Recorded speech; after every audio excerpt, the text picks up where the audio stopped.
자, 이 시간에는 빌립보서 4장 10절부터 20절 말씀까지 읽었습니다. 말씀의 제목은 씨앗 신앙의 기적을 믿읍시다입니다. 씨앗 신앙의 기적을 믿읍시다. 저는 신학을 하고 목회를 결심하고 난 다음에 저도 조용기 목사님처럼 참 훌륭한 목회자가 되고 싶다, 이런 꿈을 가졌습니다. 그래서 조용기 목사님의 설교집도 많이 읽었고요. 그 다음에 조용기 목사님이 쓰신 다른 책들도 읽었습니다. 그리고 조용기 목사님이 해외에 가서 집회하는 것도 많이 봤습니다. 그런데 이런 조용기 목사님에게 가장 큰 또 영향을 미친 다른 목사님을 들라면 2009년도에 돌아가신 오랄 로버츠 목사님이라는 분이 계세요. 이분을 들 거예요. 그래서 제가 신학생 때 이분이 쓰신 책을 하나 읽었습니다. 그게 뭐냐면 씨앗 신앙의 기적이라는 책이에요. 씨앗 신앙의 기적. 참 제가 아끼는 책인데 누군가를 빌려줬는데 기억이 안 나요. 근데 책을 안 돌려줘요. 없어졌어요. 근데 이 책이 품절이 돼가지고 살 수도 없어요. 참 내용이 좋은 책인데. 저는 이 책을 읽으면서 기도의 능력이 뭐냐를 깨달았어요. 그리고 하나님을 향한 신뢰가 뭐냐도 깨달았습니다. 저는 이 책을 통해서 나의 삶의 문제는 지금 나에게 문제가 되는 그 문제가 아니라 나의 믿음이 약한 것이 문제라, 이걸 깨달았습니다. 그리고 저는 이 책에 나오는 이 씨앗신앙, 그나마 제가 이 씨앗신앙에 대해서 정리를 해뒀기 때문에 그것이 남아있지, 안 그랬으면은 책도 잃어버렸죠. 기억도 안 나죠. 얼마나 아까워요. 이게 제가 정리해놨던 거예요. 이 씨앗신앙을 깨닫고 난 다음에 이것만 사용하면 어떤 문제든지 해결받을 수 있다, 이런 확신이 드는 거예요. 예를 들어서 사람들이 암을 무서워합니다. 암 무섭죠? 왜 무서워요? 왜 무서워요? 고치기 힘드니까 무서운 거예요. 근데 실제적으로 몸으로 고통스러운 거는 암보다 뭐가 더 고통스러워요? 막 몸살. 얼마나 아파요. 여기저기 쑤시고. 근데 몸살은 걱정 안 해요.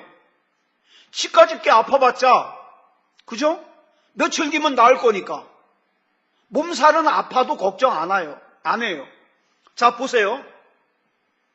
여러분, 우리에게 당면한 문제를 걱정하는 것은 왜 걱정합니까? 해결될 가능성이 없어 보이니까 걱정하는 거예요.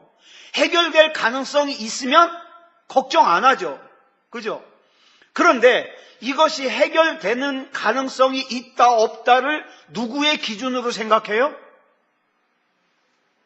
내 능력 기준으로. 그래서 여기서부터 믿음이 필요한 거예요. 예?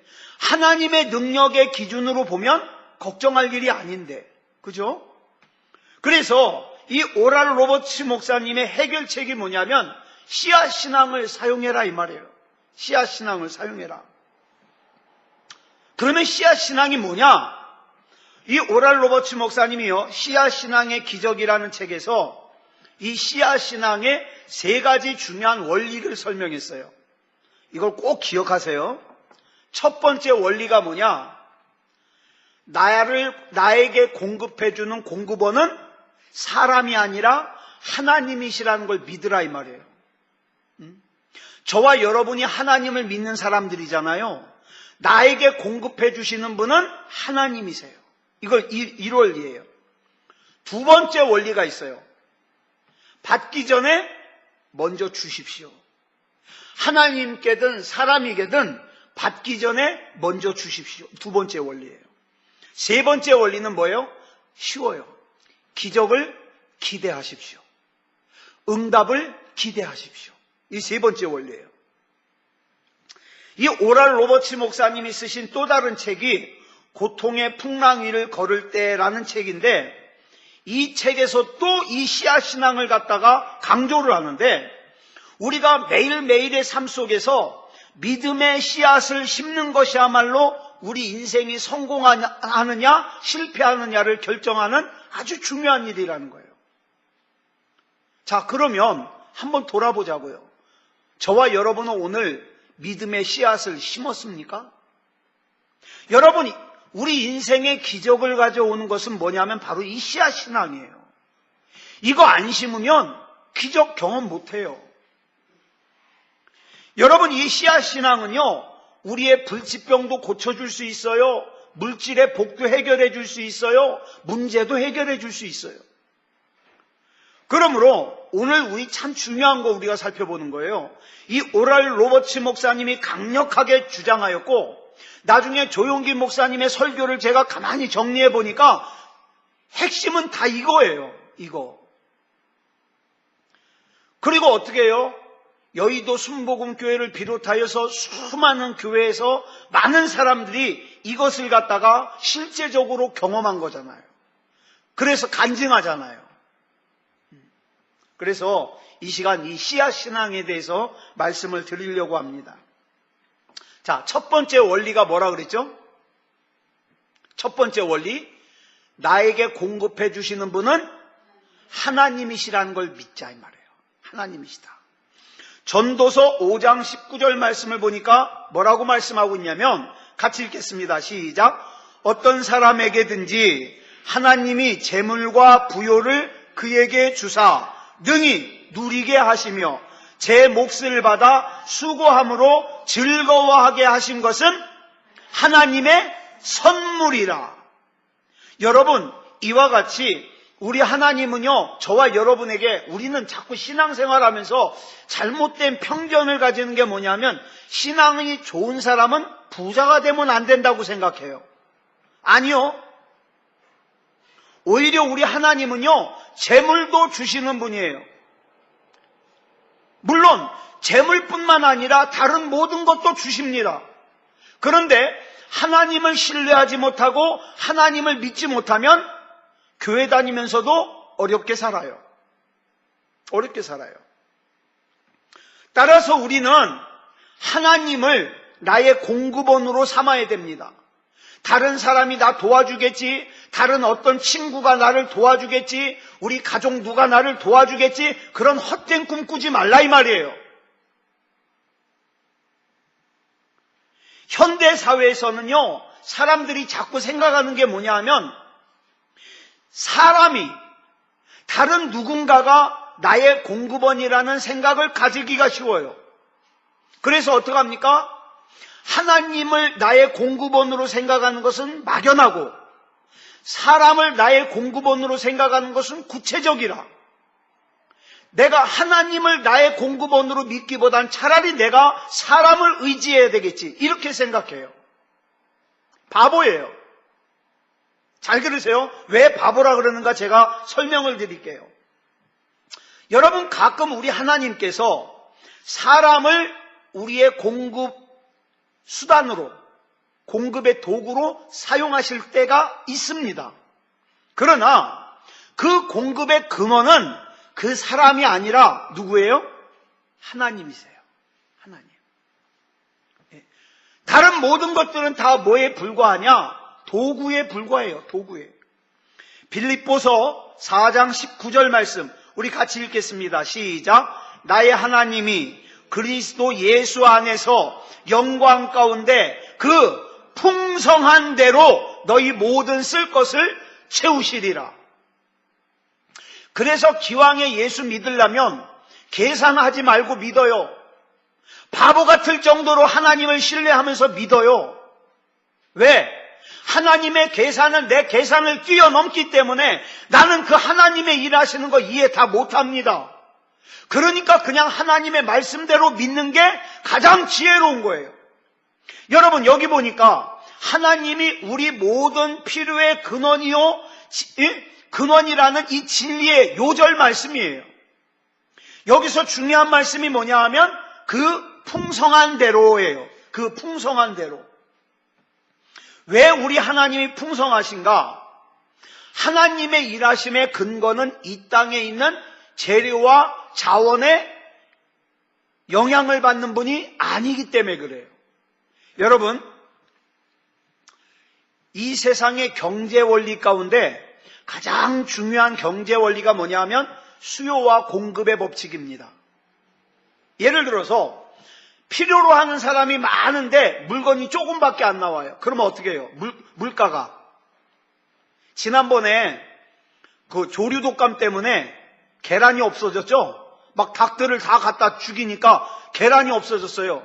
계란을 먹어야 되는 사람은 많은데, 그죠? 빵가게에서도 많이 써야 되고, 우리도 계란 좀 먹어야 되겠고, 계란을 사용하는 사람은 많은데, 뭐가 없어요? 계란이 없어요. 그러니까, 어떻게 해야 돼요? 계란값이 올라가요. 그죠? 수요는 많은데 공급이 조금밖에 없으니까 올라가요. 막 100원, 막, 150원 막 이렇게 올라가요. 그죠? 근데 반대로, 필요로 하는 사람은 적어요. 근데 공급이 많이 돼요. 그러면 어떻게 돼요? 가격이 떨어지죠. 이게 경제 원리예요. 그런데 중요한 게 있어요. 이 경제 원리는 어디에만 해당되냐면 세상에 있는 재료 가지고 일할 때만 해당이 돼요. 자, 보세요. 하나님의 풍성하심을 믿지 못하는 사람은 이렇게 공급이 부족할 경우 또는 기근을 만났을 때, 불황을 만났을 때, 내 인생의 어려운 일을 만났을 때 우리 하나님께서 나의 필요를 채워주실 거라는 걸 어떻게 믿어요? 못 믿어요? 하나님을 못 믿는 사람은 못 믿어요. 못 믿어요. 그런데 저와 여러분이 믿는 우리 하나님은 이 수요와 공급의 법칙의 제한을 받지 않으세요. 하나님은 이 세상에 제한된 재료로 일하시는 분이 아니라 뭘로 일하시니까? 여기 나와요. 그 풍성한 대로 일하시니까 어떻게 해요? 부족함이 없어요. 그래서 다윗이 뭐라 그랬어요? 여호와는 나의 목자시니 내가 부족함이 없으리로다. 왜? 우리 하나님은 풍성한 대로 나에게 공급해 주시니까 부족함이 없어요. 하나님은 무한한 부요를 가지고 계시기 때문에 아무 어려움 없이 우리의 필요를 채워주실 수 있어요. 문제는 하나님이 그것을 우리에게 채워주셨을 때 내가 교만해서 내가 필요한 것이 없으니까, 내가 아쉬울 것이 없으니까 하나님을 만홀히 여기고 예배를 만홀히 여기고 주일날 골프 치러 가고 주일날 놀러 가고 하나님 없어도 된다고 생각할까봐 어떻게 해요? 다 공급해 주시지 않아요. 왜냐하면 하나님은 다 공급해 주고 싶은데 그거보다 더 중요한 게 뭐예요? 영혼이 천국 가야 되잖아요. 저와 여러분이 구원받아야 되잖아요. 근데 그거 막 줬다가 엉뚱한 데 빠져가지고 하나님 제대로 안 믿을까봐 하나님께서 어떻게 해요? 주고 싶어도 못 줘요. 주고 싶어도. 여러분, 힘든데도 예배 잘 안 드리는데, 힘든데도 기도 잘 안 하는데 풍족하게 생겨파요. 더 안 하잖아요. 더 안 해요. 그렇잖아요? 여러분, 기억하십시오. 물가가 높든 물가가 낮든 일거리가 많든 적든 사업이 잘 되든 못 되든 우리 하나님의 공급은 풍성하시다. 풍성하시다. 하나님의 공급 과잉 때문이 아니라 우리 하나님은요, 부족할 때도 풍성한 대로 우리에게 채워주셔요. 근데 중요한 것은요, 내가 그렇게 하나님을 믿고 있느냐. 하나님을 믿지 못하니까 하나님 외에 다른 방법을 찾아다니는 거예요. 내가 하나님을 의지하기보다는 내 방법, 내 실력, 내 능력, 이걸 의지하려고 그러니까 하나님이 어떻게 하는 거예요? 마음대로 주질 못하는 거예요. 지금 힘든데도 저 정도인데 저거 줬다가 저 영혼 잃어버릴까 봐 못 주시는 거예요. 못 주셔요. 자, 이스라엘 백성이 광야를 통과할 때 무려 이스라엘 백성의 수가 200만 명이었어요. 300만 명이었어요. 근데 이 300만 명의 이스라엘 백성을 40년 동안 생각해 보세요. 저는 성지순례를 못 가봤기 때문에 몰라요. 근데 아주 오래전에 우리 김반석 목사님이죠, 지금. 김반석 목사님이 전도사 때 성지순례를 딱 갔다 오더니 하는 말이 뭔지 아세요? 목사님, 가서 봤더니 광야에서요 40년은커녕 한 10여 명이 거기서 일주일 살으라 그래도 못 살 것 같아요. 그 광야에서, 사막에서. 근데 그 사막에서 무려 300만 명이 40년을 살았어요. 40년. 자, 하나님이 뭘 먹여주셨어요? 만나를 먹여주셨어요. 만나는 땅의 양식이에요? 하늘의 양식이에요? 하늘의 양식입니다. 이스라엘 백성이 애굽에서 나올 때 애굽에서 가지고 나온 양식은 금방 다 떨어졌어요. 없어요. 그렇지만 하나님께서 그 300만이라고 하는 어마어마한 이스라엘 백성을 하나님의 풍성함대로 다 먹여주셨어요. 굶어 죽은 사람 없어요. 굶어 죽은 사람. 또 성경에 보니까 이런 내용 나와요. 엘리야가 사르밧에 갔을 때 하나님이 가라 그래서 사르밧을 갔는데 사르밧의 과부가 그 바닥에 조금 남은 가루로 기름 몇 방울 남은 거 그 기름으로 만들어서 떡 한 조각 만들어 가지고 아들에게 먹이고 이제 더 이상 먹을 게 없으니까 굶어 죽을 거예요. 그런 상황 가운데 왔는데 하나님께서 어떻게 해요? 엘리야도 과부도 과부의 아들도 흉년 내내 먹을 수 있도록 하나님께서 공급해 주셨어요. 그죠? 또 이런 내용도 나와요. 남편이 죽어가지고 남편이 빚을 많이 지고 죽었던 것 같아요. 근데 이 남편이 생도예요. 엘리사가 운영하는 신학교 생도예요. 그러니까 지금으로 말하면 신학생이에요. 신학생인데 신학생이니 뭐 돈이 얼마 있겠어요? 돈이 얼마 없는데 아파가지고 병을 고치느라 그랬는지 하여튼 빚을 많이 지고 죽었어요. 그래가지고 돈을 빌려준 사람이 오더니 자, 갚을 돈 없으면 네 자식 내놔라. 내가 갖다가 노예로 팔게. 자식을 데려가려고 그래요. 그래가지고 이 생도의 부인이 엘리사에게 찾아와가지고 자기 사정을 얘기하니까 엘리사가 뭐라 그럽니까? 가가지고 네가 빌릴 수 있는 대로 다 빈 그릇을 빌려라. 그리고 자, 니네 집에 뭐가 있냐 물었더니 기름 한 병이 있대요. 그 기름을 갖다가 그 빈 그릇에다 부어라. 그랬더니 어떻게 됩니까? 빈 그릇에다 부는데 기름이 계속 나와요. 나중에 빌려온 그릇이 다 가득 차고 나니까 기름이 끊어져요. 이걸 우리가 뭐라 그래요? 믿음의 분량대로. 그죠? 우리가 하나님을 신뢰하고 준비한 그 빈 그릇대로 하나님이 채우시는 거예요.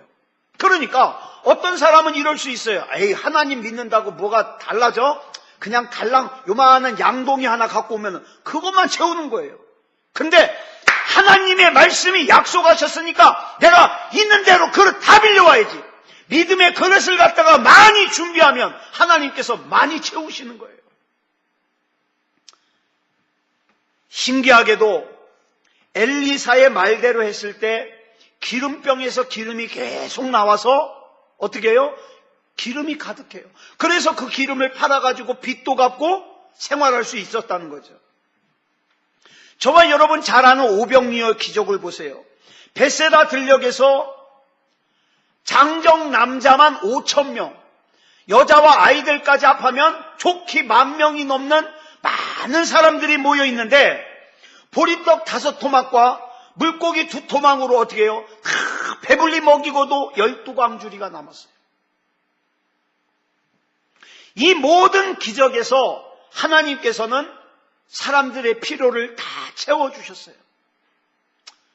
여러분, 여러분이 믿는 하나님이 그런 분이에요. 예? 여러분이 그런 하나님을 믿고 있다고요. 근데 그 하나님을 어찌 인간보다 못하게 취급을 하냔 말이에요. 내가 거기 가서 내가 교회 가서 기도하느니 차라리 내가 딴 거 하는 게 낫다. 그 믿음이 그러니까 어떻게 해요? 기도 안 해요. 그릇을 준비 안 해요. 그릇을.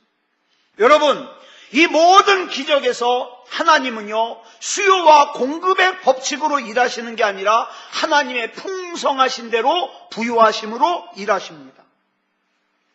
그러므로 기근이 오든지 불황이 오든지 우리는 조금도 두려워하거나 당황할 필요가 없습니다.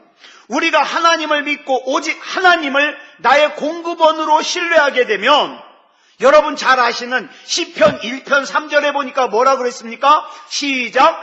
그는 시냇가에 심은 나무가 철을 따라 열매를 맺으며 그 잎사귀가 마르지 아니함 같으니 그가 하는 모든 일이 다 형통하리로다. 아멘. 이 말씀은 실제로 하나님을 자신의 공급원으로 믿고 신뢰하고 의지하는 사람들에게만 적용될 수 있는 말씀이에요. 아무에게나 적용되는 게 아니에요. 왜냐하면 예레미야 17장 5절로 8절을 보니까 하나님께서 친히 이런 말씀을 하셨어요. 같이 읽겠습니다. 시작. 여호와께서 이와 같이 말씀하시니라. 무릇 사람을 믿으며 육신으로 그의 힘을 삼고 마음이 여호와에게서 떠난 그 사람은 저주를 받을 것이라. 그는 사막의 떨기나무 같아서 좋은 일이 오는 것을 보지 못하고 광야 간조한 곳 건건한 땅 사람이 살지 않는 땅에 살리라. 그러나 무릇 여호와를 의지하며 여호와를 의뢰하는 그 사람은 복을 받을 것이라. 그는 물가에 심어진 나무가 그 뿌리를 강변에 뻗치고 더위가 올지라도 두려워하지 아니하며 그 입이 청청하며 가무는 해에도 걱정이 없고 결실이 그치지 아니함 같으리라. 아멘. 시냇가에 심은 나무는 뿌리를 강변에 뻗치고 더위가 올지라도 두려워하지 아니하며 가무는 해에도 걱정이 없고 결실이 그치지 아니한다. 왜냐하면 하나님을 믿는 사람은 능력의 근원을 이 세상에 두는 것이 아니라 풍성한 대로 공급해 주시는 하나님께 뿌리를 두기 때문에 그런 거예요. 사랑하는 여러분, 하나님은 우리의 실제적인 공급원이 누구이며 우리 자신의 방법이 하나님 이외에 우리가 기대하고 사용하는 방법이 얼마나 무익한 것인가를 보여주기 위해서라도 때로는 우리를 어떻게 합니까? 실패하게 만듭니다. 하나님 이외의 세상을 의지하고 하나님 이외의 사람을 의지하고 하나님 이외의 자기 능력을 의지하면 어떻게 됩니까? 하나님께서 믿음을 가르쳐 주기 위해서 실패하게 하세요. 거 봐라. 세상을 의지하니까 어떻디? 사람을 의지하니까 어떻더냐? 실제로 하나님은 실패의 경험을 통해서 저와 여러분에게 뭔가 중요한 것을 가르쳐 주시려고 그래요. 그 가르쳐 주고 싶은 것이 시편 146편 3절로 7절에 나와요. 여기 보니까 첫 말씀을 뭐라고 시작합니까? 귀인들을 의지하지 말며. 이 귀인이 뭐예요? 우리가 생각하기에 이 귀인이 제일 쉬운 게 뭐냐? 돈 많은 사람. 세상에서 나 도와줄 수 있는 것처럼 보이는 사람. 이 귀인이에요. 첫 말씀이 뭐예요? 귀인을 의지하지 말아라. 그 다음에 우리 계속 읽어볼까요? 시작. 도울 힘이 없는 인생도 의지하지 말지니 그의 호흡이 끊어지면 흙으로 돌아가서 그날에 그의 생각이 소멸하리로다. 야곱의 하나님을 자기의 도움으로 삼으며 여호와 자기 하나님에게 자기의 소망을 두는 자는 복이 있도다. 여호와는 천지와 바다와 그 중에 만물을 지으시며 영원히 진실함을 지키시며 억눌린 사람들을 위해 정의로 심판하시며 줄인 자들에게 먹을 것을 주시는 이시로다. 여호와께서는 갇힌 자들에게 자유를 주시는 도다. 그랬습니다. 사랑하는 여러분, 하나님만을 나의 공급원으로 삼으시기 바랍니다. 다른 모든 것들은 다 도구에 불과해요. 우리가 하나님을 의지하면 하나님은 우리가 기대했던 방법으로 또는 전혀 기대하지 않았던 방법으로 하나님께서 저와 여러분의 필요를 채워주십니다. 저는요, 교회에서 전도사 생활하면서 목사 생활하면서 봤어요. 자기가 꽤나 능력이 있고 자기가 꽤나 방법이 탁월한 것 같아서 하나님 앞에 하나님을 의지하기보다는 자기의 방법을 사용하는 사람들은 결국에 인생을 시간 낭비하더라고요. 자기는 열심히 뭔가를 했다고 생각하는데 나중에 시간을 지나고 나니까 빈손이에요. 인생을 허비해요. 근데 답답할 정도로 하나님을 의지하고 답답할 정도로 하나님이 아니면 안 된다는 믿음을 가진 사람들은 인생이 바뀌어요. 바뀌더라고요. 여러분, 저와 여러분의 지식이나 능력이나 가능성에 우리 하나님의 능력을 가두지 마시기 바랍니다. 하나님은 그렇게 가두어지는 분이 아니에요. 오직 하나님만이 우리 능력의 근원입니다. 하나님이 나의 공급원이에요. 이게 첫 번째 원리예요. 그 다음 두 번째 원리는 먼저 씨를 심어라 이 말이에요. 먼저 씨를 심어라. 여러분, 기독교는요, 역설의 종교예요. 우리는 흔히 뭐라고 생각합니까?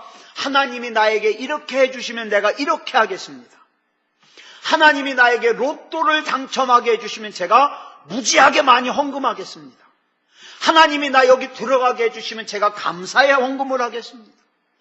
그러니까 이 모든 것이 뭐예요? 하나님이 나에게 먼저 이렇게 해주시면 내가 이렇게 하겠습니다요. 그런데 뭘 잘 몰라서 하는 말이에요. 기독교는요, 역설의 종교예요. 뭐라 그러냐면은 살고자 하는 자는 죽고 죽고자 하는 자는 살리라 그랬어요. 자기를 높이는 자는 낮아지고 자기를 낮추는 자는 높아지리라 그랬어요. 움켜쥐는 사람은 가난하게 되고 손을 펴서 도와주는 사람은 부유하게 된다. 성경에 나오는 말씀이죠. 그래서 성경이 우리에게 가르쳐 주시는 말씀이 뭐냐 하면 필요한 것을 얻으려면 먼저 주어라. 먼저 주어라. 그래서 뭐라 그래요? 받기를 원하는 자는 먼저 주어라. 이게 원리예요. 두 번째 원리.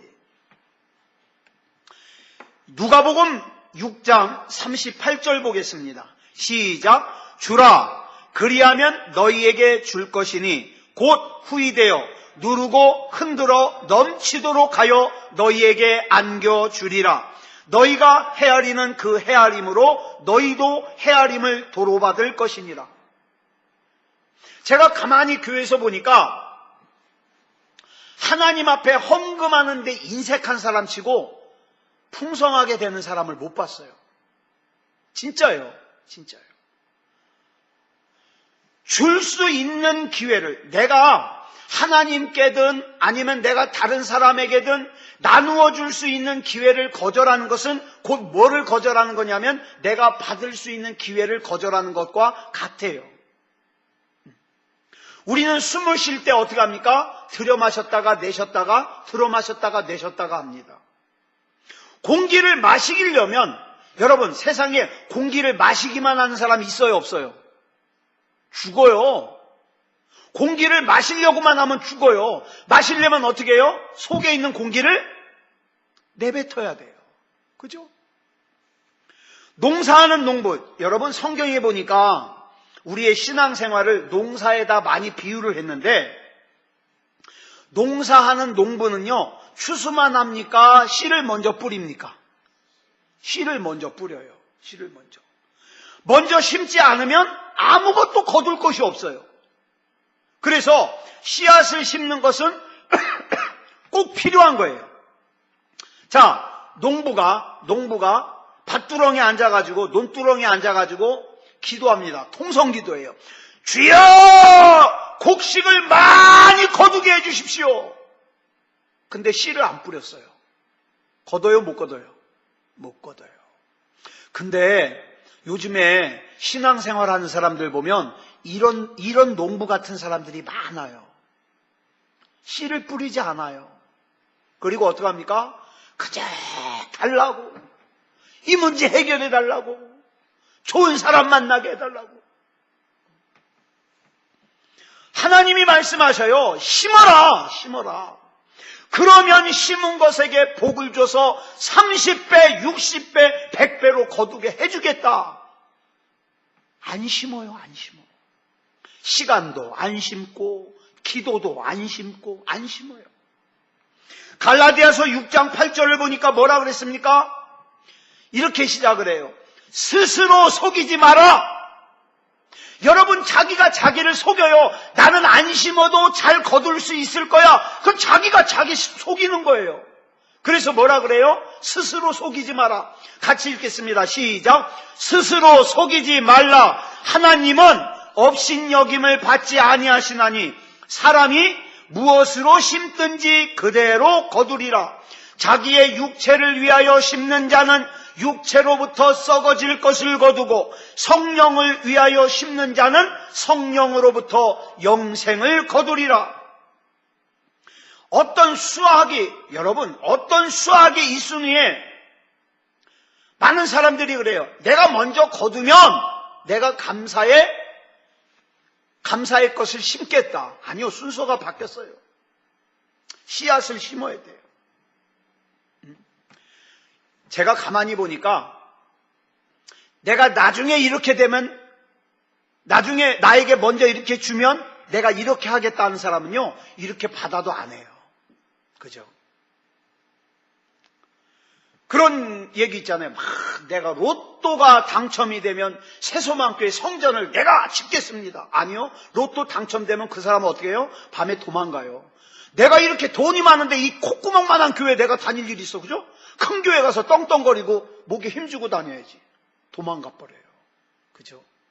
그게 거의 대부분 그래요. 그래서 먼저 씨를 심는 것이 성경의 법칙이에요. 자, 그러면 우리가 씨앗을 먼저 심어야 되는데 얼마나 심어야 될까? 무리하지 말고 심어야 돼요. 믿음대로 심어야 돼요. 믿음대로. 고린도후서 9장 5절로 7절을 보면 연보, 헌금에 대해서 성경 말씀을 기록하고 있어요. 근데 제가 이 말씀을 가만히 보니까 연보 대신에 예배라는 말을 넣어서 읽어도 말이 돼요.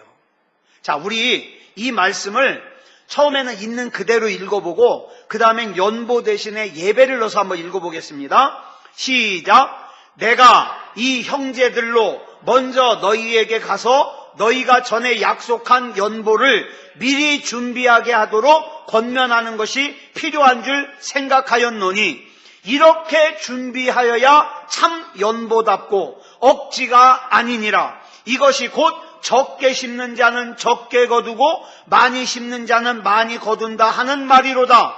각각 그 마음에 정한 대로 할 것이요 인색함으로나 억지로 하지 말지니 하나님은 즐겨내는 자를 사랑하시느니라. 자, 그럼 여기에 연보 대신에 예배를 넣어서 한번 읽어보겠습니다. 시작.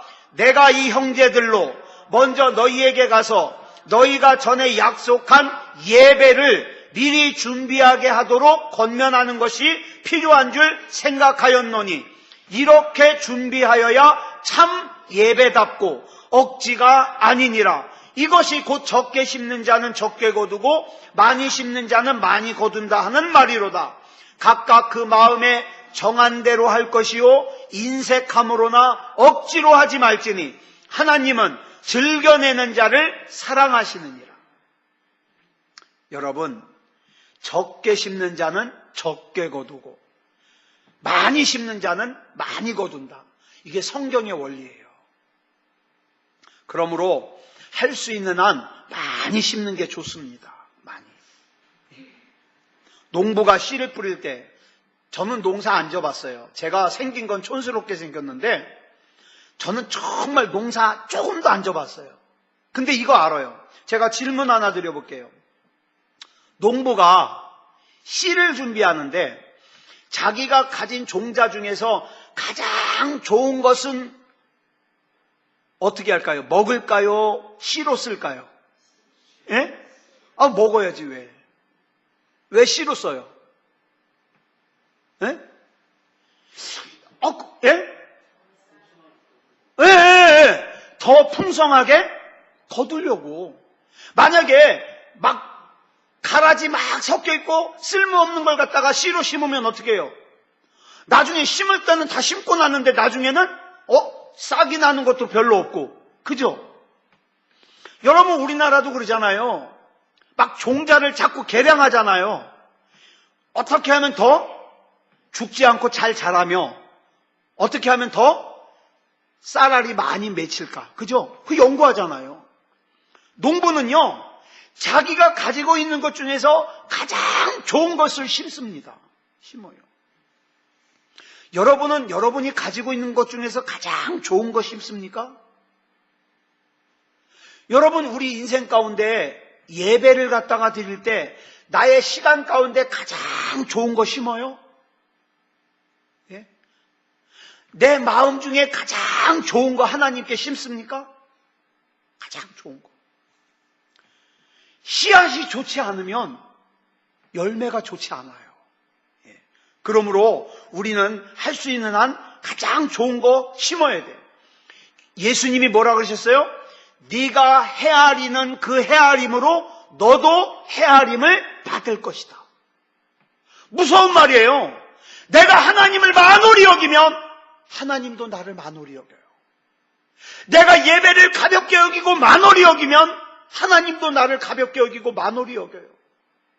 하나님이 그러셨어요. 나를 사랑하는 자들이 나의 사랑을 입으며 나를 간절히 찾는 자가 나를 만날 것이니라. 그죠? 이게 얼마나 중요한 말씀이에요. 그러므로 이 말씀 우리 기억해야 돼요. 네가 헤아리는 그 헤아림으로 너도 헤아림을 받을 것이다. 성경에서 여러분, 성경에서 심을 것이 가장 없는 사람을 들려면 누구를 들 수 있을까요? 엘리야가 찾아갔던 그 사르밧 과부를 들 수 있을 거예요. 그죠? 없어요. 먹고 죽으려고 해도 없어요. 가루 조금 있는 걸로 떡 하나, 빵 하나 만들어서 먹고 그 다음에 이제 굶어 죽어야 돼요. 자, 그런데 이런 과부가 드릴 수 있는 게, 심을 수 있는 게 뭐가 있어요? 없죠. 그런데 하나님께서 그 극한 상황 가운데 엘리야를 그 사르밧 과부의 집으로 보내셨어요.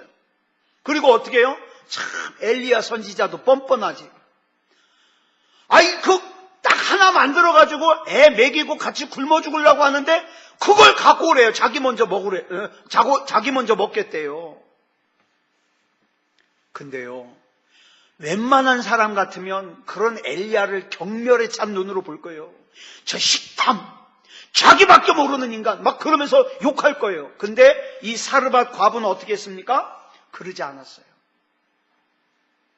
엘리야의 말에 순종해서 자기가 가지고 있는 것을 심었어요. 먼저 심었어요. 그랬더니 놀라운 일이 발생하죠. 그 가뭄이 다 지날 때까지 어떻게 됐어요? 그 통 안에 있는 가루가 떨어지지 아니하고 그 기름이 떨어지지 않았다 그랬어요. 그 결과 그 과부와 아들은 기근이 다 지날 때까지 어떻게 해요? 하나님의 기적 속에서 사는 거예요. 하나님의 기적 속에서. 사람들의 세계에서는요, 돈의 액수로 평가를 받습니다. 그죠? 100만 원 그러면 와, 1000만 원 와, 그러면 와, 그죠? 액수로. 근데 우리 하나님은 아니에요. 중심으로 판단하세요. 우리 중심으로. 그러니까 우리 중심이 가치예요. 중심이. 예수님의 말씀 나오잖아요. 마가복음 12장 41절로 44절에서 시작. 예수께서 헌금함을 대하여 앉으사 무리가 어떻게 헌금함에 돈 넣는가를 보실세. 여러 부자는 많이 넣는데 한 가난한 과부는 와서 2렙돈 곧 한 고드란트를 넣는지라. 예수께서 제자들을 불러다가 이르시되 내가 진실로 너희에게 이르노니 이 가난한 과부는 헌금함에 넣는 모든 사람보다 많이 넣었도다. 그들은 다 그 부족한 중에 넣었거니와 이 과부는 그 가난한 중에서 자기의 모든 소유 곧 생활비 전부를 넣었느니라 하시니라. 똑같은 양의 연보, 헌금을 드리더라도 그 사람의 형편이 어려우면 어려울수록 하나님 앞에서 그 연보의 가치는 커요. 그죠? 부자가 10만 원 헌금하는 것과, 그죠? 가난한 사람이 10만 원 하는 것이 어떻게 똑같겠어요? 다르죠. 바꿔 말해서 가치가 크다는 것은 그만큼 좋은 씨라는 거예요. 내가 하나님 앞에 좋은 씨를 심는 거죠. 이런 측면에서 볼 때 우리가 때로는 힘들 수 있어요. 어려울 수 있어요. 그때 우리는 또 이렇게 생각하면 돼요. 나는 시간이 없어. 이렇게 생각할 것이 아니라 나는 지금 이 시간이라고 하는 가장 좋은 씨를 심을 수 있는 절호의 기회야. 왜? 시간이 없는 중에 내가 시간을 쪼개는 거니까 얼마나 이 시간이 좋은 씨겠어요. 그죠? 예물도 그래요. 나는 지금 경제적으로 힘들어. 그렇지만 내가 정말 있는 힘껏 해가지고 예물을 드렸어요. 그러면 어떻게 해요? 내가 지금 없는 중에서 정성껏 드린 거니까 이건 뭐예요? 가치가 큰 거예요. 좋은 씨를 심는 거죠. 그러니까 여러분, 중요한 것은 이거예요. 사람들이 나를 어떻게 보냐가 중요한 게 아니라, 그죠? 하나님이 나를 지금 어떻게 보고 계시느냐, 이게 중요한 거예요. 자, 이게 두 번째 원리예요. 씨를 심어라. 그 다음에 세 번째 원리는 뭐라고요? 기적을 기대해라. 응답을 기대해라. 자, 여러분, 세 가지 원리 말씀드렸습니다. 저는 또 이렇게 말씀드리는 것으로 끝이에요. 이제 이 말씀대로 원리를 갖다가 내 삶에 적용하고 안 하고는 여러분들과 하나님과의 관계예요. 첫 번째 원리는 뭐다? 하나님을 나의 공급원으로 삼아라. 하나님만이 나의 필요를 채우실 수 있습니다. 하나님을 나의 공급원으로 삼아라. 두 번째, 먼저 씨를 심어라. 세 번째, 기적을 기대해라. 실컷 씨 심어놓고도 안 돼. 내가 아무리 생각해도 이건 안 돼. 그러면 안 돼요. 나는 안 되지만 하나님은 하실 수 있습니다. 하나님의 능력이 있으심을 인정하는 거예요. 자, 그러면요, 불치병도 나서요. 예. 여러분의 경제적인 문제도 일어설 수 있어요. 안 될 줄 알았는데, 내 살아생전에는 못 일어날 줄 알았는데 하나님의 방법은 놀라워요. 일어날 수 있어요. 하나님께 쓰임받을 수 있어요. 그러니까 우리는 뭐예요? 하나님의 기적을 기대할 수 있는 거예요. 왜? 난 믿음으로 심었으니까. 아무쪼록 오늘 이 밤에도 여러분 기도를 심으십시오. 어떤 기도를 심을지는 전 몰라요. 우리가 똑같은 장소에서 똑같이 기도하지만 여러분들의 씨가 좋은 씨인지 나쁜 씨인지는 여러분들이 결정하는 거예요. 그죠? 그 제가 결정하는 거 아니에요. 좋은 씨를 심으시기 바랍니다. 그리고 하나님 앞에 기적을 기대하시기 바랍니다. 기도하겠습니다. 사랑의 아버지 하나님, 은혜를 감사합니다. 우리는 하나님이 아니면 안 됩니다. 하나님께서 붙잡아 주시옵소서. 하나님을 나의 공급원으로 삼고 내가 먼저 믿음으로 씨를 심고 그 다음에 하나님의 열매, 하나님의 추수를 기대할 수 있게 하여 주시옵소서. 사랑의 아버지 하나님, 하나님을 믿지 않는 사람, 하나님을 신뢰하지 못하는 사람은 씨를 심을 수 없습니다. 씨 심었다 잘못되면 어떡해? 씨 심었다 그 씨까지 못 쓰게 되면 어떡해? 하나님을 신뢰하지 않으면 심을 수 없습니다. 그러나 우리는 하나님을 신뢰하기 때문에 이 시간에 기도를 심습니다. 믿음을 심습니다. 하나님이 역사하여 주시옵소서.